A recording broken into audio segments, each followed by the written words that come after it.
So I know what all 5 of you have been thinking for the past few weeks.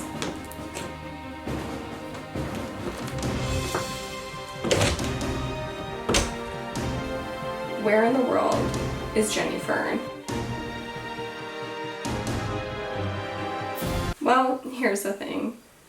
I've been moving. I bought a house several weeks ago, and so I've been packing all of my stuff and moving in, and I've been busy with that, and all of my things have been in boxes a few towns away in a house that had been unoccupied. So because I had none of my hobbies around, I had a lot of time to think about what I would want to do when I reconnected with all my stuff.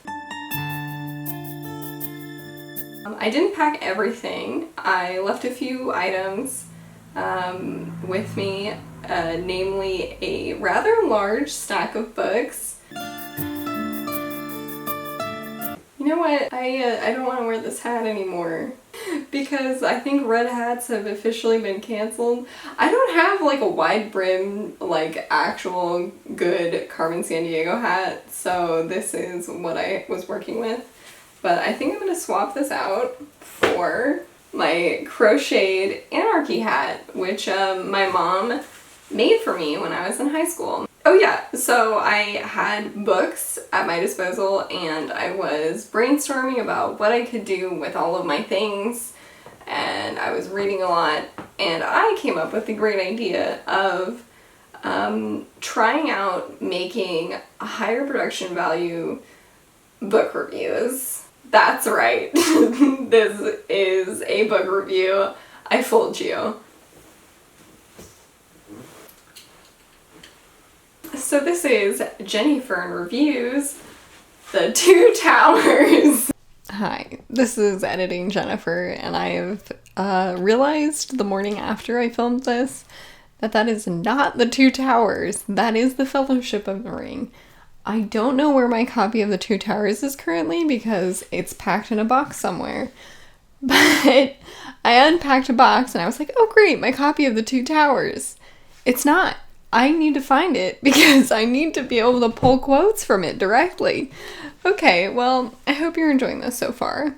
And I'm an idiot. I feel like I should actually slip into something a little bit more fantasy.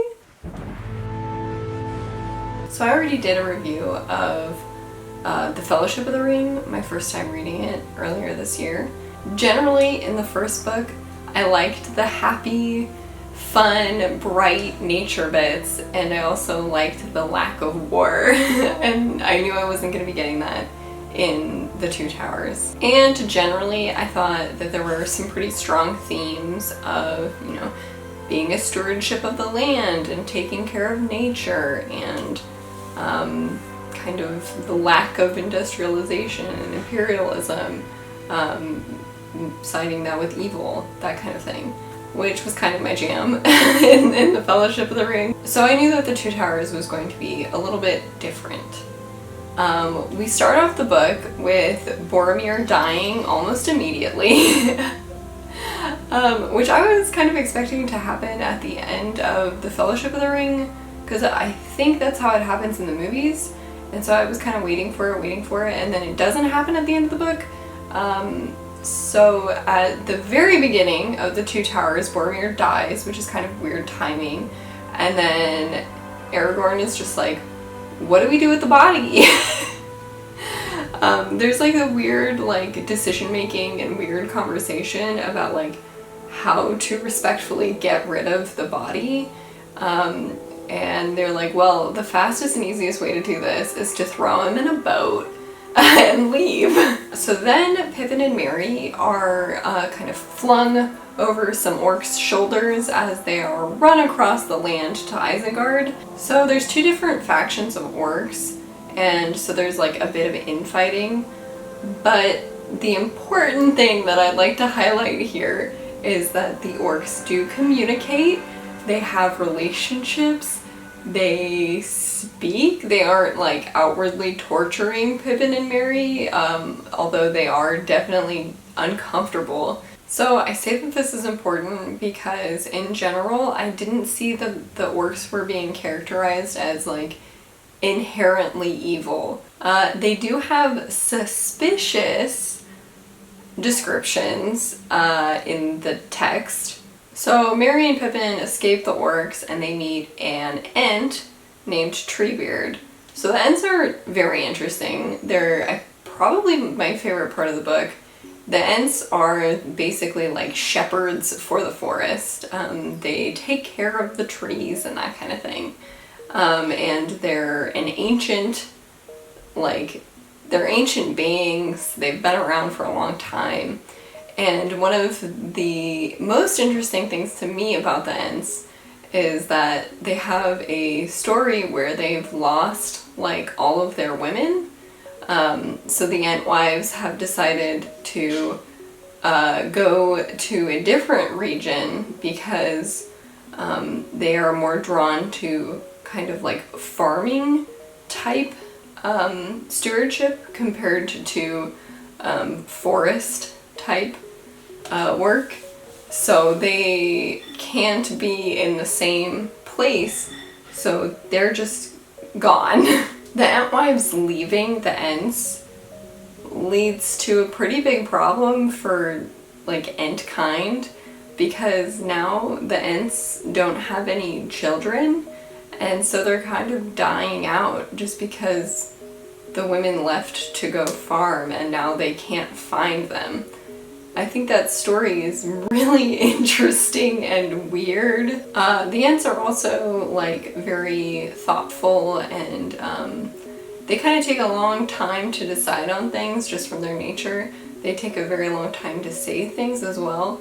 And I think those details are pretty interesting and make the Ents an interesting element to the story, an interesting fantasy creature, if you will. So the Ents decide to go to war because, like, fuck Saruman, because he's been chopping down trees and shit. So then there's some stuff with men, some like war battle stuff that generally doesn't interest me very much, so I don't really remember the details. There's this whole thing about Saruman like rescinding his whiteness basically in the first book, where he's like, I'm like gonna break white into like all of the colors, and that's bad for some reason. So Gandalf is now like shockingly white, and he's also alive. So the stuff with men and like battle and war and like the politics and stuff is just not that interesting to me.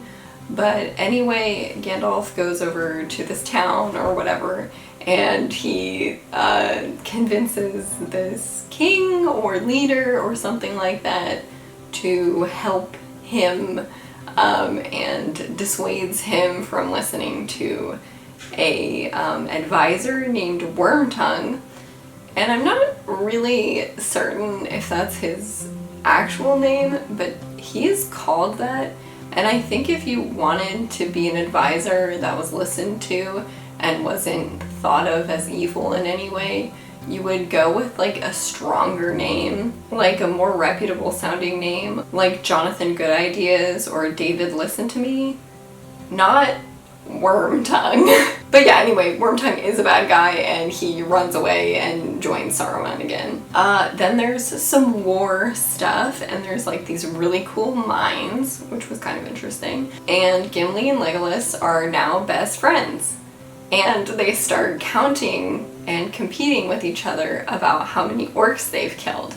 And in the movies, you kind of think, oh, that's kind of fun. Look at this banter. But in the books, you've already seen interactions with the orcs that make you think, like, oh, they're not, like, incredibly horrible, are they? So it comes off as kind of weird.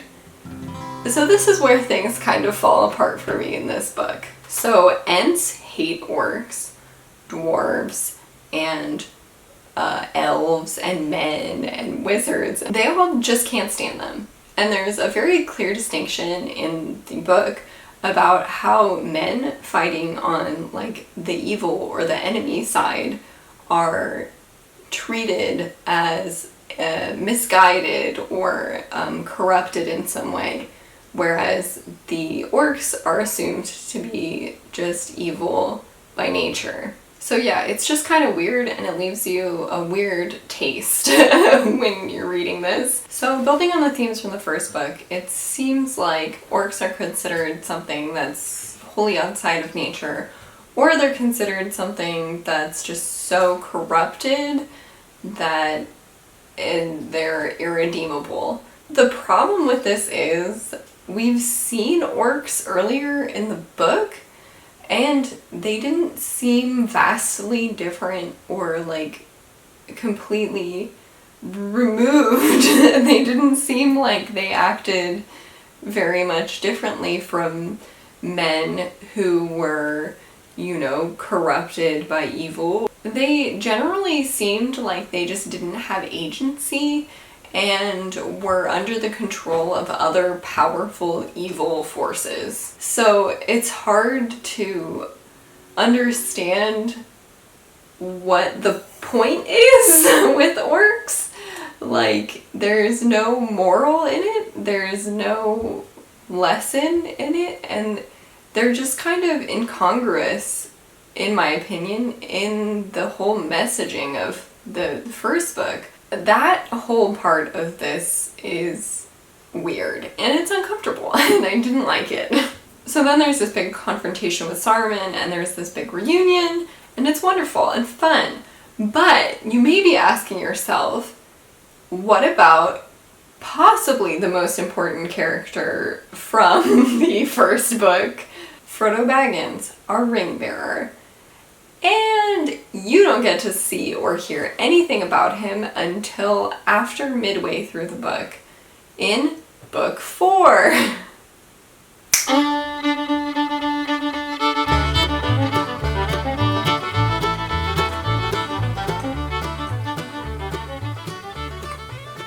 So the last part of the book is pretty cool.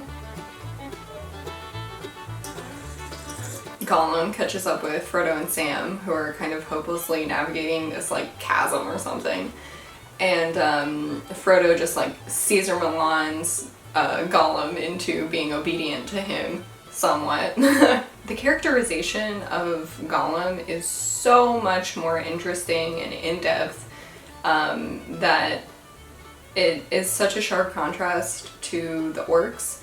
Smeagol has this kind of complicated you know, divide of good and bad and corruption through the ring that is really interesting to see, and the reactions of others around him who are also affected by the ring. As a reader, you're immersed in this experience of pitying and fearing Gollum. The emotions around him are fairly complex, and you can see the struggle of Frodo and also the struggle of Sam in how they see and treat him. Also, Frodo and Sam seem like so hopeless without him. It seems like they would have just fallen into some deep pit like long ago if he hadn't, you know, jumped in and became a part of the story. They end up taking a break of this monotonous travel when they find, oh shoot, what's his name? It's like Faramir or something like that. Boromir's brother. I think it's Boromir's brother. There's some relation to Boromir. So this is really just like some chance encounter, and it gives them the chance to have like a long rest and to get revitalized, and for them to kind of discuss Gollum and make choices around him. But besides that, the men are just so boring that I don't really remember that much about it. Then if you're like me and you watched all of the movies before you're ever reading these books, you just sit and wait in anticipation for the big giant spider scene. So yeah, Shelob is kind of this strange addition to the story, where she's just a giant spider that eats people. She's almost posed as more than that in the text, as like some really ancient being that's just kind of existing and is kind of in her own world, in her own like universe of eating and and has almost nefarious purposes somehow, despite just being this hungry being. And yeah, besides this ploy of Gollum to like usurp the ring, she's not even really that important. She's more used as a tool, but then she kind of has this interesting description about her that makes her seem like maybe there's a lot more going on. Like, we don't even get to know if she actually died. Oh, this is bad. For the actual like ending of the book, I think that's about it. I think we get into a situation where there's like some bit of, I think Frodo has been taken by some orcs, I believe. I actually don't really remember very much. It's been a while since I've read it, honestly.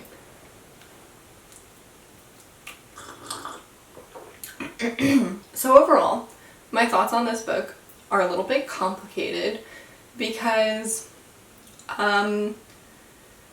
there is less of a strong sense of theme. It's more about like power and control and like manipulation maybe than the first book, which seemed more aimed at like nature versus the corruption of nature. In this, it's a lot more about like the actual doings of men and the good and bad within individuals, instead of more about their actions, I guess is a way to say it. There's kind of more just blanket, this is evil. It's kind of interesting because there's almost two ways that evil are portrayed in this novel. You have like the Gollum side and like the men who fight on the side of Sauron and Saruman. That's very much like they have both. They have the capability for both. And depending on how they are manipulated or what kind of pressures are put onto them as men or as beings, they can be swayed into either action. And then there's the other characterization where kind of Shelob and the orcs get this treatment of inherent evil, and despite what, there's only like one option, like one choice that they have available, and that is to be evil. It doesn't really give you a strong message.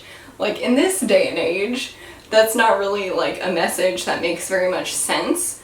Like unless you want to go down into like racist territory where you actually believe some of that bullshit of like inherent evil among beings.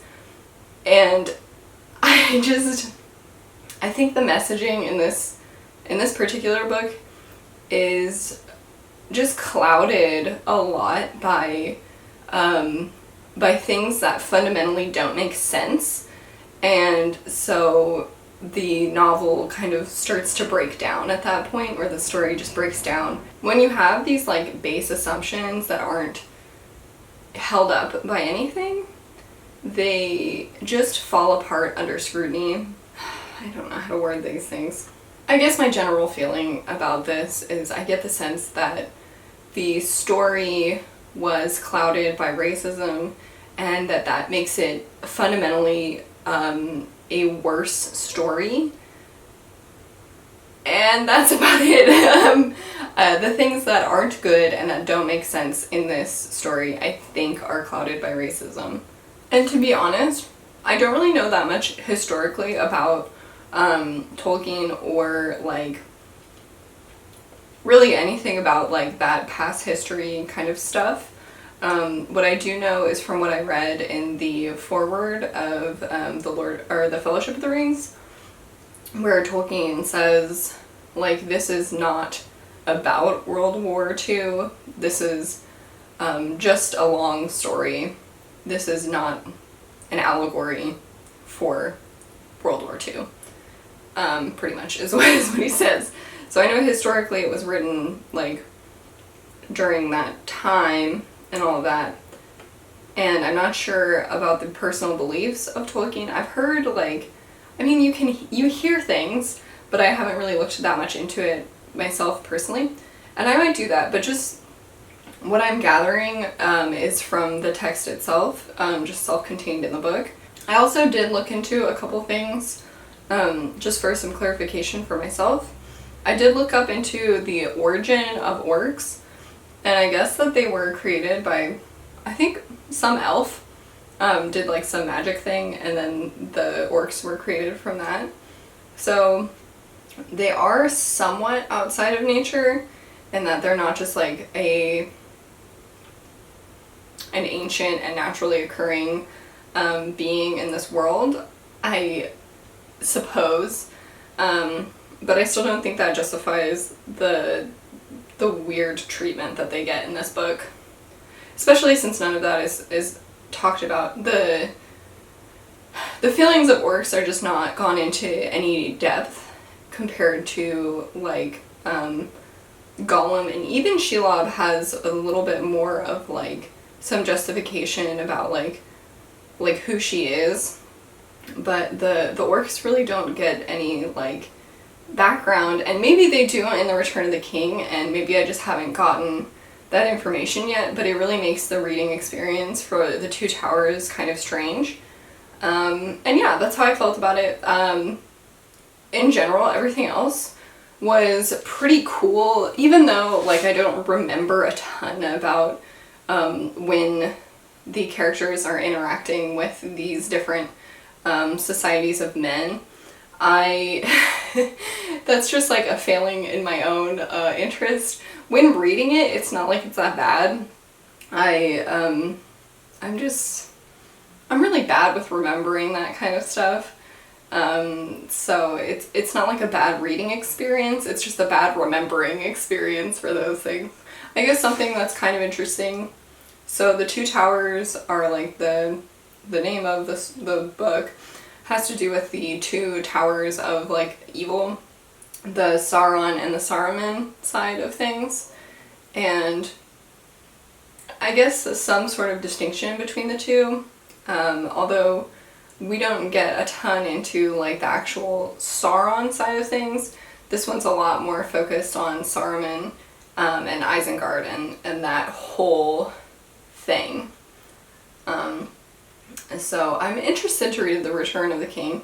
I have to say the movie that I've seen the most is The Fellowship of the Ring, and I really enjoy that one, similar to how I enjoy the book, because of it's more like light and you're in like good places, and the characters get to shine and build up. I always enjoyed the Ents in the Two Towers movie like the most, and it just kind of shows like what my interests are personally. So yeah, I'm interested to read The Return of the King. I think that one's like a lot of war, but I might just be confusing it with The Two Towers. The Two Towers was some amount of war, but it wasn't overpowering. I hope you enjoyed this video. Let me know in the comments if you did, and let me know your feelings if you have read this book, or if you in general have thoughts about The Lord of the Rings. Let me know, and yeah, have a good day. Thanks for watching.